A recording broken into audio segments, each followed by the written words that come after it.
Right, welcome back to another episode of the Spartan Podcast. I am Tom. I'm Jack. And we are now on YouTube. So if you've got any mates that are wanting to listen but they couldn't get Spotify, then direct them towards our YouTube. That's blown my mind, I'm not going to lie.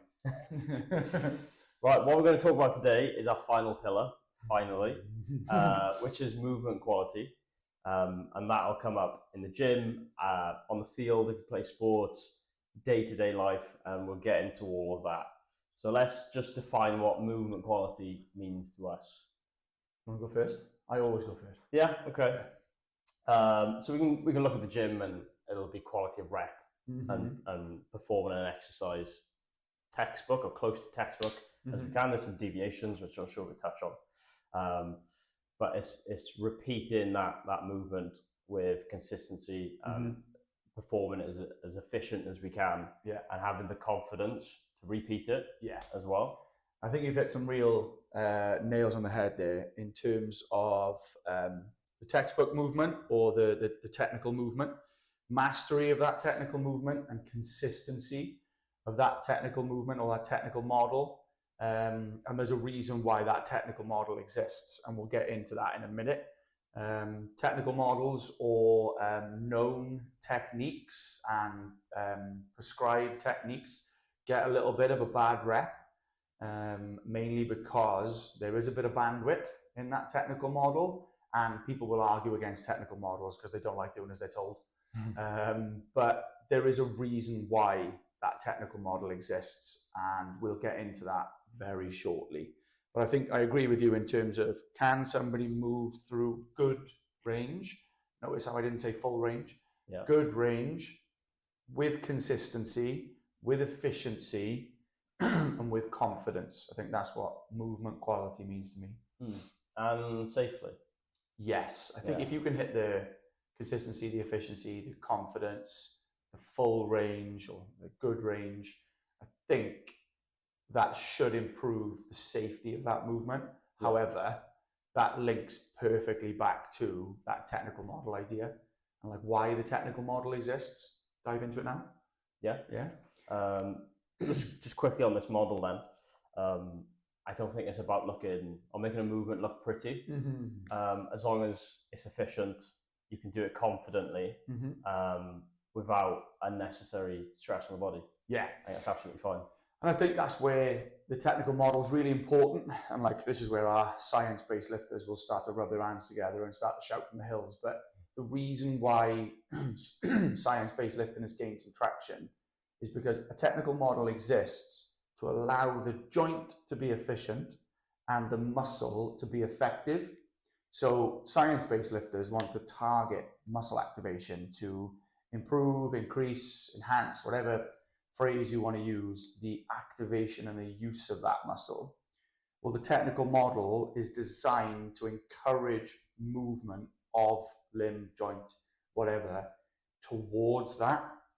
Now, not everybody is going to be able to achieve the written down, bullet pointed, described technical model, but we should be aiming to get close because, and I'm just going to reiterate it, the technical model exists to make us the most effective and efficient mover in that press, squat, bench, hinge, whatever it might be.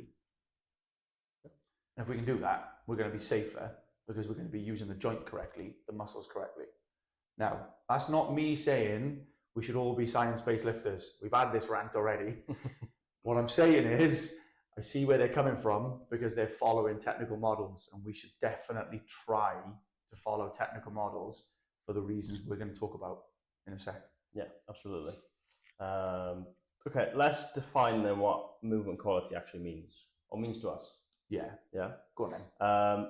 So when we say movement quality, I think we're talking about control, coordination, and like consistency, we already touched on.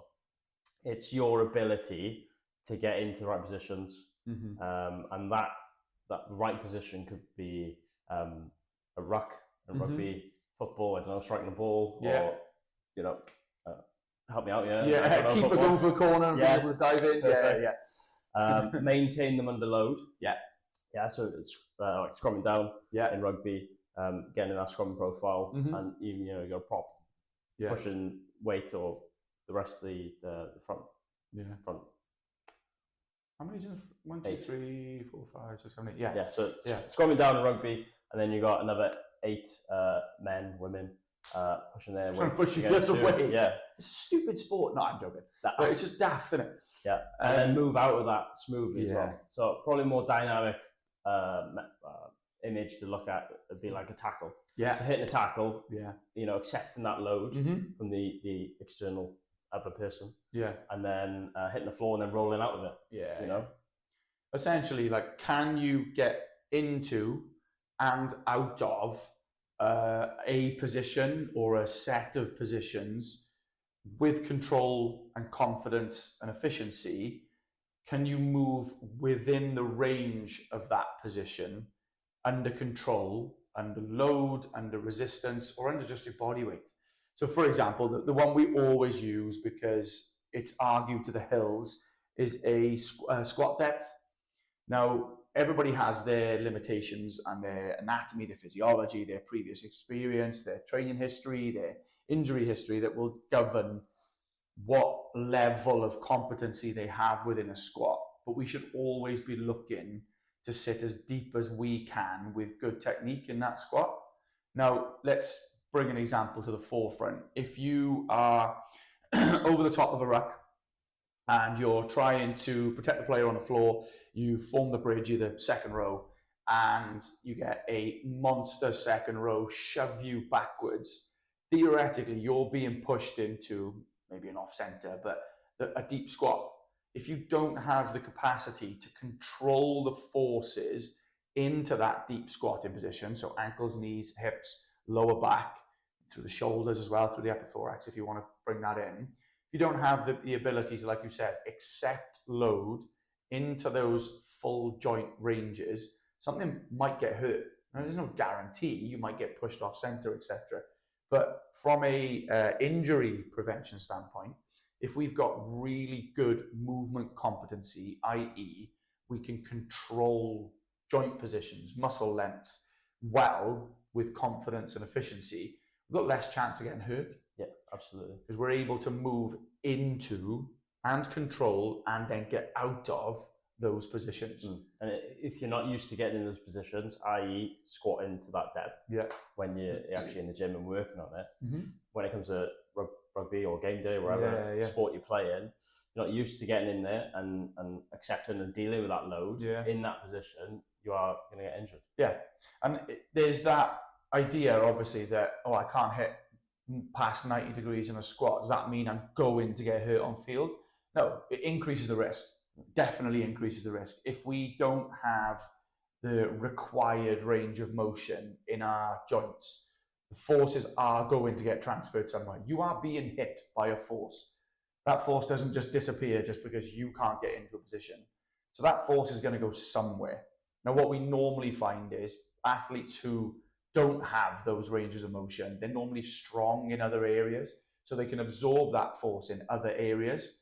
However, that long-term or even short-term can cause dysfunctions, imbalances, and transfer of issues elsewhere through the system. So essentially, if you can't get into that position, it's not the end of the world. However, it is far more efficient and far safer for you if you can get into that position. And there are other reasons why as well, but injury prevention is probably one of the main ones.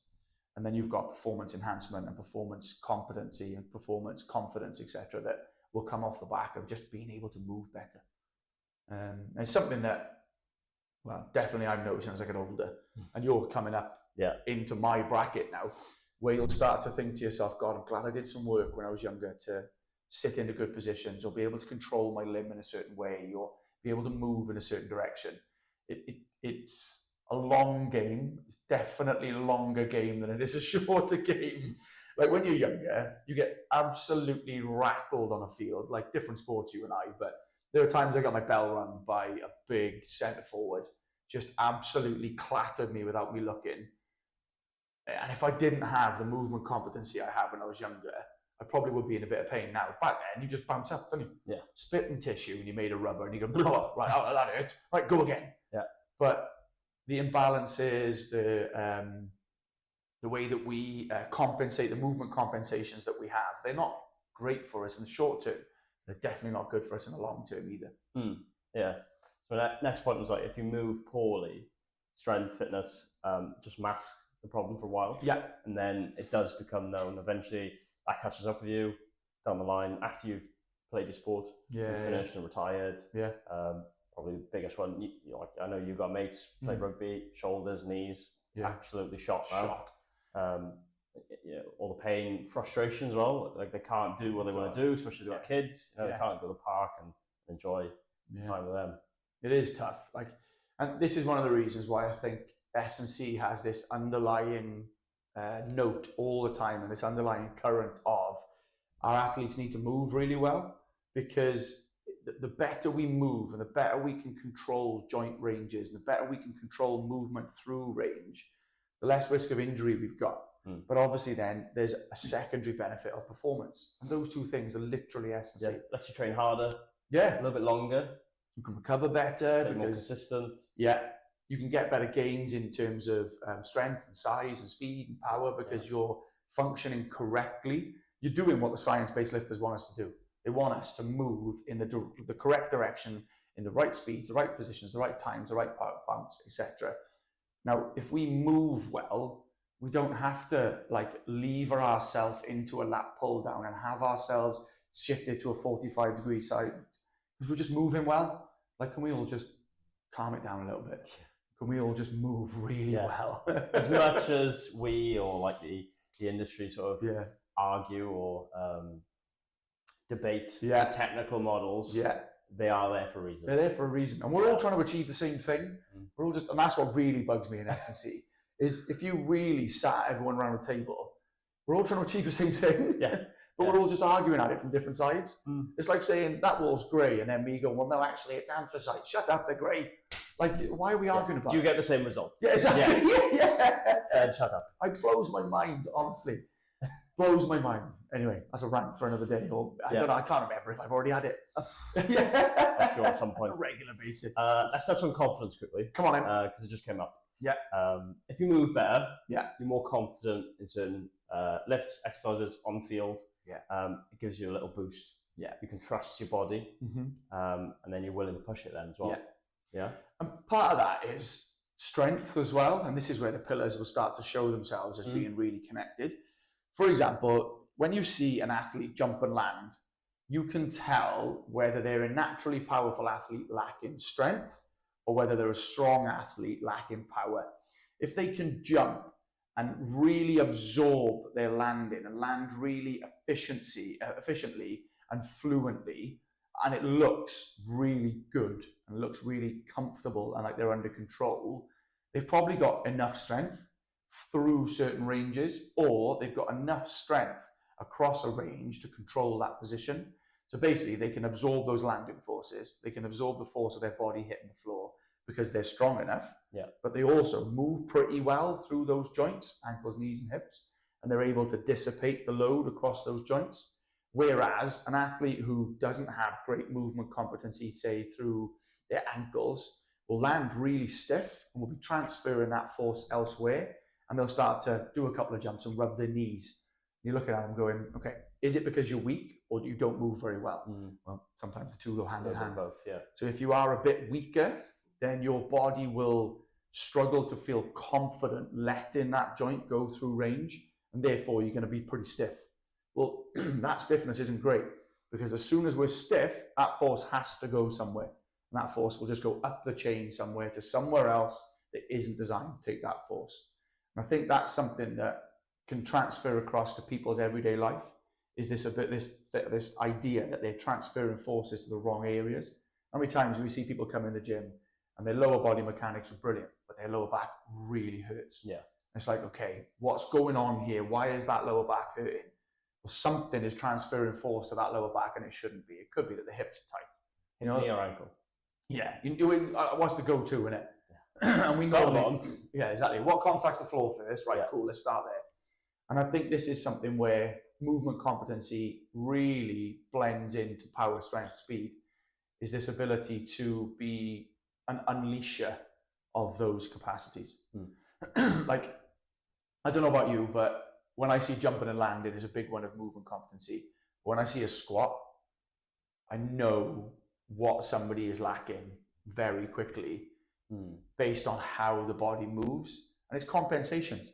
Poor movement poor movement competency or movement fluidity or movement efficiency will result in some kind of competency somewhere else, and they're massive telltale signs for us. Huge, which is actually quite nice as a coach. Yeah, you go, ha! You've got something to fix. Yeah.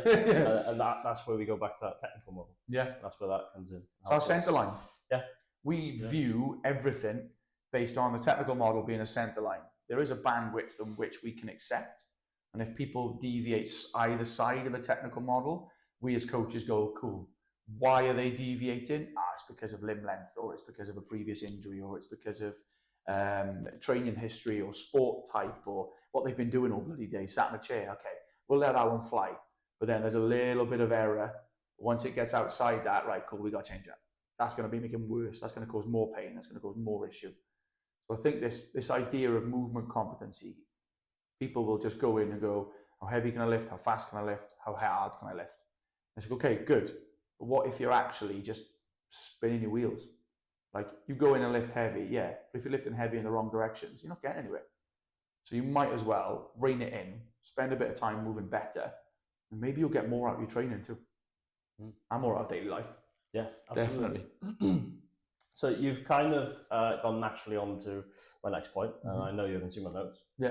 So that's kind of good. Yeah, nice. So we're going to look to tie movement quality into every other pillar. Yeah. So this is our last pillar. Yeah. So let's try and knit them all together. So I think you've covered strength and speed and power. Yeah. With what you just said. Yeah. There.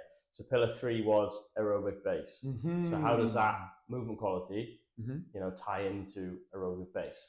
When we're trying to be fit, which is our aerobic base, isn't it? Yep. When we're looking at our fitness, we're trying to be effective.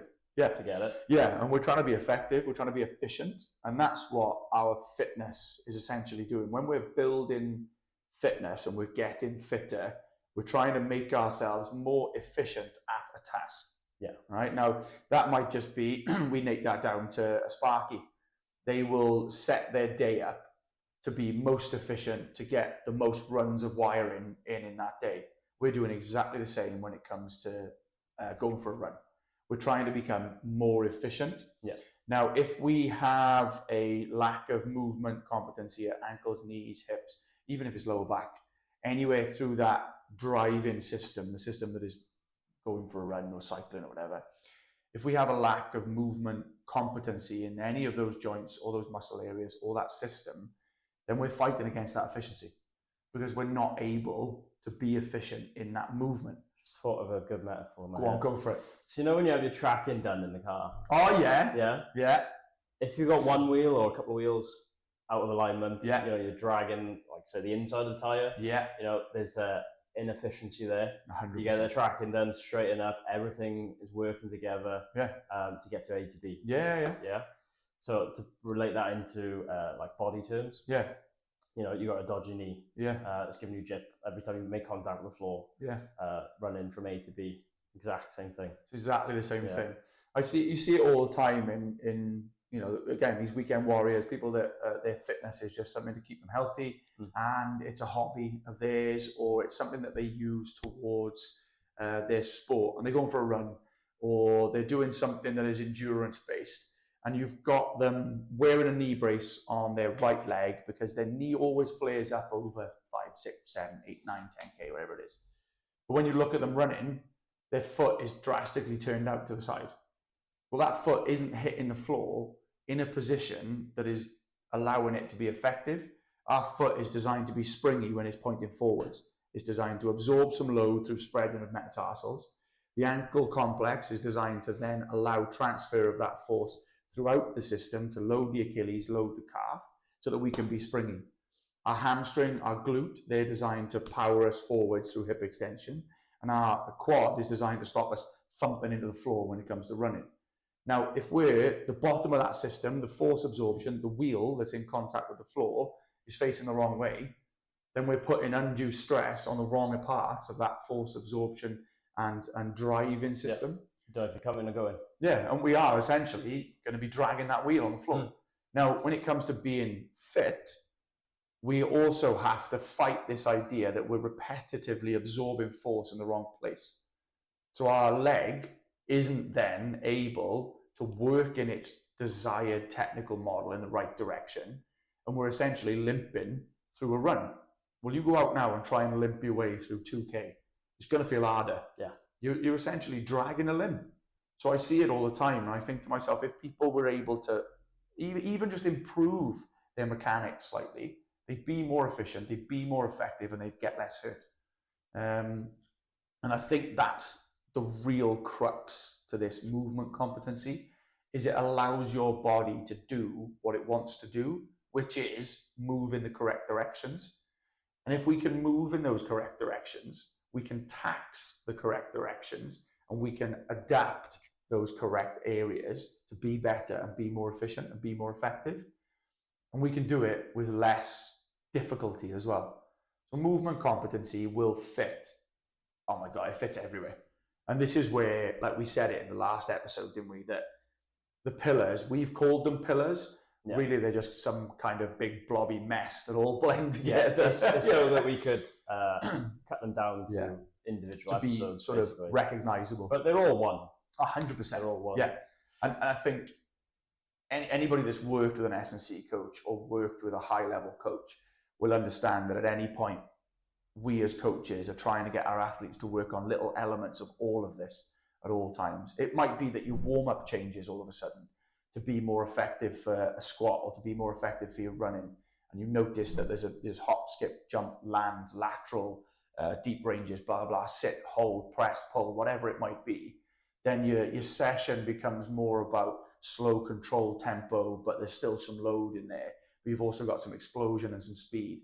Like, there's ways in which you can make your sessions really effective without them being an absolute ass kicking.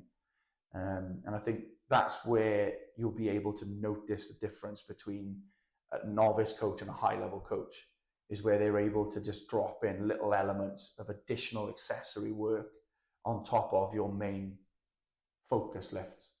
And it's difficult, takes practice, takes understanding, takes knowledge, but it also takes knowing your athlete as well. And knowing the person behind the athlete as well. Again, another link to another pillar. Yes. Moving on then, mindset, I believe was our next one. Yes. So I think we've already touched on it, how you get more confidence through moving better and having the confidence in yourself and how your body moves to perform an exercise. Whereas in the gym, if you look at like Olympic lifts, quite technical, you've got to have confidence and self-belief to get that barbell up. Look at on-field, just go to rugby because that's what I know. You can stick in your wheel up. You can jump in with some football. To make a tackle, hit the ground, roll out of it, so you don't get pinged, penalised. Especially in the modern game. Yes, massive. And then get up on your feet and jackal, go for that ball. And having the belief to get that done.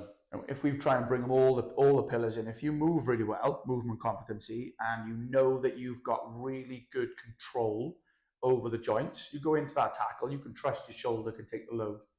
You go into that knowing that you're strong enough and that you're powerful enough to produce the forces needed in the right directions, bring it back in movement competency. You know that you're confident enough that you can at least give that tackle a good effort. Even if you've got 115 kilo second row coming at you and you're a 94 kilo back rower, you know you're confident enough that you can at least give that a go and not get hurt. Then you add speed into that. You're going to get there first. You're going to get to that position first. You're going to get to a good position first. You're going to be able to produce a lot of power first because you're faster. You're going to be able to utilize more of your strength because you're powerful and fast. You're going to be able to give that tackle hell of an effort. Then you look at that, those four will impact your confidence going into that tackle. And that's where you see slightly smaller scrum halves, centers, wingers, really confident because they move well and they move with efficiency and they move with confidence. They may not be the biggest, they may not be the strongest, but they're strong enough to protect themselves. They're powerful enough to give it a good go, and they're fast enough to be in the right positions. That's going to impact your confidence massively. And even if you're not the biggest, not the strongest, not the most powerful, not the fastest, if you're going in there with a good combination of all of these pillars and you're bloody confident about it, you're going to kick the crap out of people. Yeah. It's where your centre backs, your wing backs, your full backs, your strikers, you watch them walk around with a little bit of edge to them. They know they're confident. And then if they move well, that confidence just spikes. Again, you see an athlete step on track, they've done the work, they know they're fast enough, they know they're powerful enough, they know their technique is right, they know they can give this a good crack, even if they're coming on track, pegged at being middle of the pack. They're not the top dog, but they're not the bottom. They know they're going to give that a good go, and God knows. My mate says this about NFL on a Sunday, any given Sunday.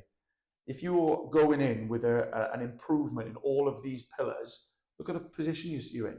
You've given yourself, going back to our first episode, a cracking foundation for performance. But if we take that to everyday life, I step out the car and it's icy at this time of year. If I move really well, I'm pretty damn strong, I'm pretty quick, I'm pretty powerful for an average Joe, 37-year-old father of 3. My foot slips, I'm not panicking. I'm all right. Like, I'm going to catch myself. Yeah, I might scare the living daylights out of myself. I might bang my head on the car, but I've got the joint control. I've got the speed, the power, the agility, the coordination from my training to absorb that screw up and just crack on with my daily life. And all of that and gaining confidence and trusting yourself and your abilities, that will build that consistency. Yeah, 100%. You're feeling good about your training, your performance, everything's feeling good. You'll want to stay consistent, and it'll be so much easier than if you're having a bad day. Your training's going bad because you're not feeling like you're moving properly. And if you're moving really well, you'll notice that you recover. You'll feel, you won't actually, but you'll feel like you recover a bit more effectively. Yeah. You'll feel like you recover more quickly because the body is moving in the ways it's supposed to, yada, yada, yada. And you're not fighting any undue stress in rubbish areas or the wrong areas. So you will feel like you recover more quickly, and that will stop you from grinding through the resultant sessions in the week. And you'll feel as if your training is less arduous. Now, I know that after a block of trying to move well, and you ask anybody near in their 40s, after trying to move well for a few years, training becomes less stressful, becomes more enjoyable, and you become more consistent because you don't feel like training is kicking the living daylights out of you. But we move a bit better. For us, we don't move better than 18-year-olds, right? Nobody moves better than a fresh out the box 15 to 19-year-old who's now had no injuries, no poor history, they've played loads of sport, they've done loads of things in their life. Nobody moves better than them. They're made in spit and tissue, right? You could stretch them like Stretch Armstrong. But we move better for us because we've had a block of, God, training hurts, life hurts, I hate this, I just want to train, I just want to move. And after a while you go, oh yeah, movement competency. If I move well, I get stronger, move better, I can train more often, don't hurt, I can have a beer on a weekend, wake up and train Monday. Everything's great. So let's cover quickly how we actually train for movement quality. I think people might be thinking, oh, it's going to be like 10, 20 minutes of mobility drills and Pilates, right? It's not. Yoga in a dark room.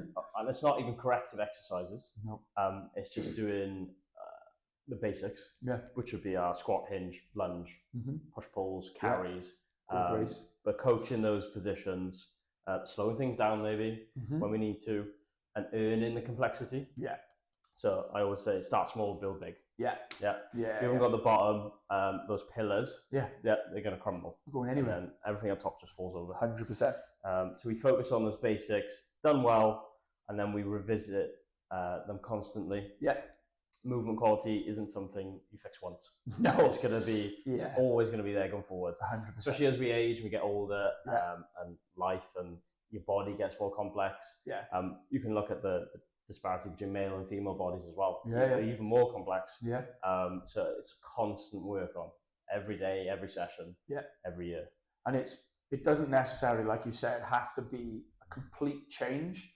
It could just be my previous 3RM is, I don't know, 150 kilos and I'm going to work on 80% today. Okay. Well, you're going to take some time getting there and you're going to work on really sitting into the best position you can, really moving those joints with control and making sure you can feel that movement working where it's supposed to work before you load the living daylights out of it and kick the crap out of yourself. There is some work that can be slotted into the other work. So for example, with our squat, because it's something that everybody understands, your warm up for your squat could be goblet squats, sitting as deep as you can, pausing for the bottom, driving away. Then you could have 2 warm up sets that are 60 kilos and 80 kilos, but they are as full depth as possible with a little bit of tempo, under control, being able to control the ranges that you can get into with focus on those positions before you start your working sets. You see a lot of people very often do a quick shoulder circle, quick handful of press-ups, and then slam some heavy dumbbells in their hands to bench press. It's like, whoa, whoa, whoa, whoa. There's a bit in between there that we can work on good positions. We can really warm up, and we can be really effective at the exercise that we're about to do, which is another benefit, but we're also not going to batter the key joint in that movement. We're going to move better, and we're going to lift better. We're going to lift heavier or more reps or whatever it is, because we're moving in the correct position. The joint is designed to move in, and we're going to then long-term benefit from that as well. Like you said, it doesn't have to be yoga at the beginning of your session. No. Just move with intent. There's that word again. Dig in. I've had to slide that in somehow. And move well. I think that's where this whole science-based versus ego is coming from. Is how can we be better at the movement that we're trying to achieve? Well, let's move the way our joints, and it's semi-individualized, our joints are designed to move. Because the muscles will move that joint in the direction that that joint is supposed to move in. So find where that is and move there regularly. That's going to tie in nicely to our last point. Nice. Maybe we should have started with this, or dropped it in more throughout, but I think it does deserve its own sort of segment. And it's probably the biggest one. So movement quality as a lifestyle skill. Yeah. Because we think about training, that's maybe 1 hour a day. Yeah. A couple hours over the week. Yeah. Yeah. I mean, if you take sleeping hours out of the day, you probably got a good 12 to 16 hours. You're up on your feet, you're moving, work, school, life, whatever. And this pillar goes beyond that training. You know, it's everything that you do, how you sit, walk, lift, carry yourself all day. It all matters. So that good movement keeps you independent, especially as you get on later in life, capable of doing everyday tasks that we probably take for granted when we're younger, especially, and builds a bit of confidence as you age. It's like we said earlier, everything that we talk about from a sporting perspective transfers across to our life. Are we more efficient, more effective, more confident? Yes. Well, that's going to benefit us everywhere. If I'm sat at a desk all day for work, but I can control positions, I can sit with good posture, happy days. I'm not going to get battered by that chair. If I've got 3 kids when I get home and one of them comes running at me and I'm able to squat down, use my legs to pick them up, fantastic, even better. If I'm able to move around wherever I'm going more efficiently, I'm going to be less tired when I get home from work. So like you said, that it's that confidence, that foundation, that support, and that ability to just not fight ourselves throughout our daily lives is going to make everything else that more effective, efficient, easy, and straightforward. You know, I love a metaphor. Yeah. So you just prompted me. Yeah. So you said that chair is not going to mess you up. Yeah. Everybody has an opponent. Yes. Okay? Yeah. So if you link it into life and athletes. So everybody has an opponent. Yeah. It doesn't have to be a person. Yeah. Yeah, or an opposition player. Yeah. Yeah, it's that office chair. Yeah. You're sat in that office chair for a couple hours a day. That is your opponent. Yeah. In terms of movement quality and how are you going to feel after you've been sat down for 6 hours. Yeah, you're going to get home and that chair's won. Yeah. And you've got to sit on the sofa for the rest of the night because your back's enough. Yeah. Or are you going to win and make that chair your bitch? Yeah. Basically. Yeah. And go home and play with your kids. 100%. Go for a run. Yeah. And I'm not saying builders, tradies, people who do heavy lifting, I'm not saying that we're going to, movement quality is going to make you not be tired after work, but it could help that job over 30, 40 years not kick the living daylights out of you. Yeah. And you look at professional rugby players now, front rows particularly, they will start taking up yoga later in their careers so that when they retire and they've got kids or they want to chuck a ball around on a field afterwards or they want to go surfing or they want to enjoy their lives, rugby hasn't battered them. Well, there's no reason for a manual job to destroy you. It's not easy, right? I get it. It's not easy. It's not something that you're just going to float through and be okay with. But there are ways in which we can stop that job from absolutely ruining you. And movement competency, strength, power, speed, movement fluency, movement competency, working through these foundational movements is definitely something that can help. It is tough because you have the time, the resources to train, but why not give yourself the best opportunity 100% that's available to you? And that's what I think movement competency, but also all these pillars do. They give you the best opportunity, a good foundation, a good platform for success, whether that's running the next park run, whether it's taking on the world championships, or whether it's being able to go home and do some painting on the ceiling, whatever. Yeah. Okay. 5 words to sum up the episode. Go. Move well. That's 2. Move well. Move often. Foundation. That works. Yeah. I'm really bad at stuff like that. I don't know why. You stole 3 of my words. Sorry, so mate. I'm not going to try. Well, move well. Strong. Yeah.